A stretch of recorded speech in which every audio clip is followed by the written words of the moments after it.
Welcome back to your live IBC International Broadcasting Convention coverage from Amsterdam, the Netherlands, the RAI Convention Center. This is Teradek's live continuing coverage from the Vitek Video Group, or the Vitek Group brand booth here at IBC. I'm Michael Artis. Thanks so much for joining us. I'm very excited about our next guest because, you know, lenses, I think, are the most important aspect of your cinematography, right?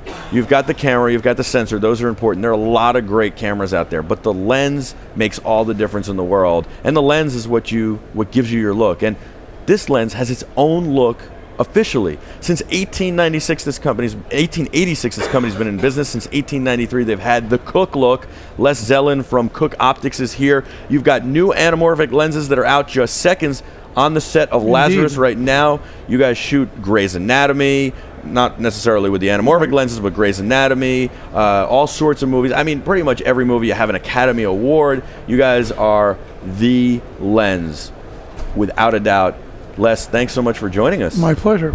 And you're based in New Jersey, right by me, I am. huh? No, I'm not too far from you. The company, though, is located in Leicester, England, where it's been since the 1880s. Every lens is handcrafted.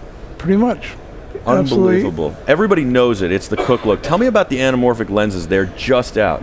They're just out. We announced them last year. We started delivering them around NAB time this year. The reception's been just fantastic. It's, we didn't try to make a perfect, what I call a spherical anamorphic lens, a lens that doesn't look anamorphic. One of the reasons I think this big resurgence in anamorphic is happening is that digital, for all of the pluses and all the great stuff about digital, it's a boring format. Sorry to Sony and Arri and all those guys, but if you shoot a static shot of a white wall in film, there's obviously nothing happening, but there's something going on because of the grain was swimming around, and there's something to hold your eye and your attention for a little bit. If I do that with a digital camera, there's absolutely nothing going on. So it tends to be a very sterile, very boring format. And so cinematographers are looking for new ways to inject personality and flavor into it. Now, they used to do that with different film stocks, different processing options. All those are gone now. So anamorphic is a great way to do that. And so instead of making an anamorphic that looks like a spherical lens, which some people have tried to do it and successfully, we tried to make a traditional anamorph.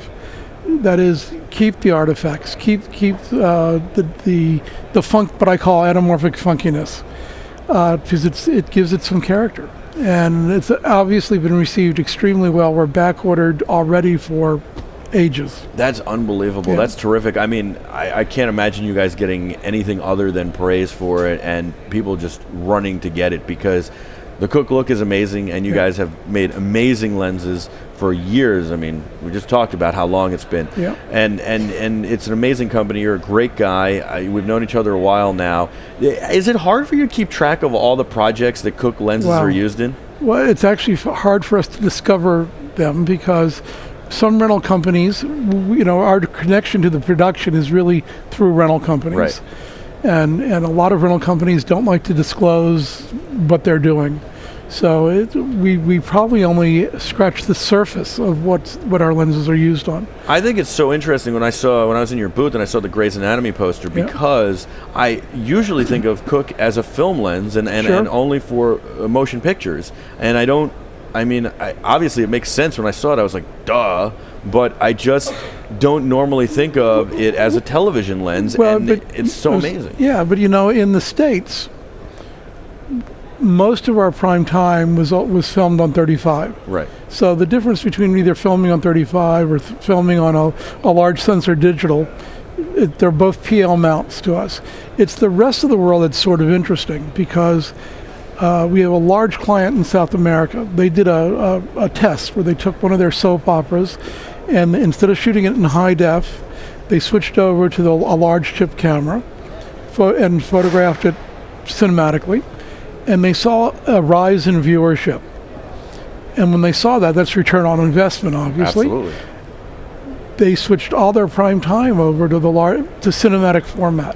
So in the rest of the world that's used to shooting video or HD or 16 millimeter, that's now coming over to what I would call the cinematic style, which has been great for us. Well, and it's so interesting because, I would sit there and watch Grey's Anatomy with my wife, and I would think that this show was shot beautifully. So the first thing that I thought of was duh, and the second thing I thought of was, well, of course. All I do is sit there and think about how cinematic and how beautiful the show is shot, and now I know why. But also things like Downton Abbey in the UK have been shot. Tons of series. I mean, I don't even remember them all, but on our website, at the Cooke Optics website, there's a list of what we know. And I encourage you, if any of the people watching worked on other productions that aren't up there, please let us know. I think that's great, absolutely. And so go to the website and find out more, or let them know about what projects you've worked on with Cooke. Of course, they want to know about it. Zero Dark 30 is another one. A great film and beautifully cinematic. What do you think of? I've seen this now. People take like an A7S from Sony, this little tiny camera. They'll put a PL mount on it, and then they'll throw a Cooke Optics lens on it. I mean, what do you think of that? God bless them. It's interesting that question sort of comes into a larger thing about, there's this big movement in the number of Ks people want now, 2K, 3K, 4K, 8K, it's endless. And people, to me, that's sort of the tail wagging the dog. The most important thing is that A, you tell your story well. Yes. And B, the images you make to tell your story, people have to want to watch them. I've seen 4K images that I'm sorry, they're terrible. Right. So I've seen the same thing. It's interesting. I know a guy who has a C500, goes out, shoots. He's got the C500 with the Convergent Design Odyssey 7Q, and literally I could sit there with my iPhone, and this is not a joke, shooting HD video with my iPhone and shoot better footage than he's getting with his 4K. So now I've shot some beautiful 4K stuff with an Odyssey Convergent Design Odyssey 7Q and a FS700, which I wasn't a big fan of the FS700 before, but the two as a combination can shoot stunning stuff better than what I thought came out of this. And again, it's the talent of the cinematographer, obviously, to frame and to make it look good. But I think this whole running around thing about Ks is just crazy. You think it's you said something to me the other day. You felt it was more of a marketing thing. I do. I mean, Sony and the other guys, they've convinced everybody's already bought into HD. So what they got to sell something next. So 4K makes sense. And you know what? After 4K, we've already seen NHK with their 8K system. And at some point, number one, it doesn't really, if you're sitting 6-8 feet away from the screen, you can't resolve that information anyway. Right. And so I'm wondering if NSA isn't just sort of pushing it so they can go up there with their loop and say, oh yes, that's Jones there. We can identify him. I mean, it's certainly possible they could be behind that. I wouldn't put it past them. Well, I think they have more than 8K already. I would say so. But the thing is, I think because of 4K.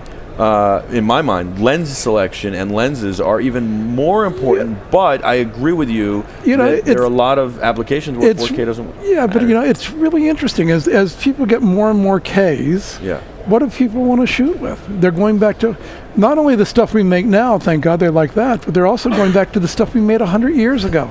They're going back to speed pancros. They're going back to stuff our competitors made, Boltars, all kinds of old lenses. And why are they doing that?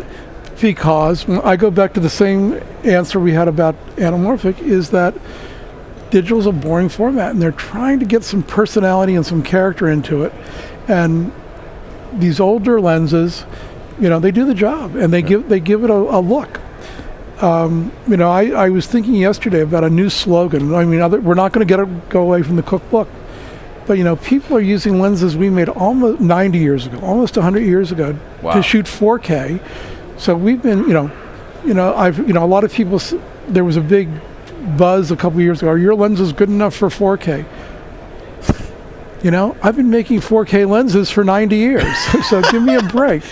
At the end of the day, it's the quality of the image, and if somebody wants to watch the image, and it doesn't matter whether it's old 525 or HD or 4K or whatever. If the image isn't right for the story and it's not something people want to watch, you know, Yeah, you lost. I really love that you say that, because I agree with you. It's not even about the tools; it's about the craftsman or the craftsperson, and it's about telling the story. I'm a journalist, anchor, host, reporter. I also have a production company. To me, there's nothing more important. Clients come to me. All I want to know is, what's your story? I want to tell your story.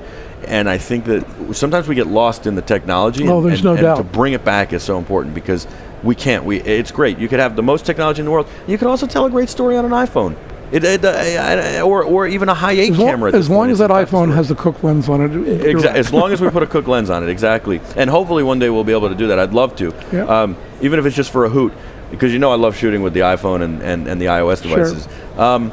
I need a story from you. I need a story about being on set or going somewhere, doing something, an experience you've had being, Mr. Cooke. Well, I guess a cute one was, I was on the set for Yuga, which we're using all of our lenses to shoot, and I was with Bob Richardson there, and Martin Scorsese walked. I just about bump into him. He doesn't know me from Adam, and he just looks up at me and has that look like, "What the are you doing on my set?" And we parted ways, and I think Bob then told him who I was, but that's my closest brush with fame, so. It's very funny, because they're so, I know they get so focused and so intense that they block everything out, and they don't want anybody on their set and all this stuff. They don't need other people. It's understandable. Yeah, this is their baby. But you're there, and I bet if he knew that beforehand, instead of giving you a look like that, his response would have been thank you, because he's got to believe that you help tell the story. Sure. And I'd like to think so. Anyway. And the technology, the lenses, the cameras, it all does help. Yeah. But he has to tell a great story. But there's a reason he uses Cooke lenses, and I'm sure he would have loved to have known that. Very interesting story. Very great to have you on, Les Zellan from Cooke Optics. Thank you so much. You're very welcome. It's good to see you here in Amsterdam. I had to go all the way to Amsterdam to see Les, even though we live miles apart. This is your continuing coverage of IBC, the International Broadcasting Convention on Teradek. Thank you so much for joining us. We have a whole lot more coming up. We're in the Vitek Group brand booth here at the International Broadcasting Convention in Amsterdam.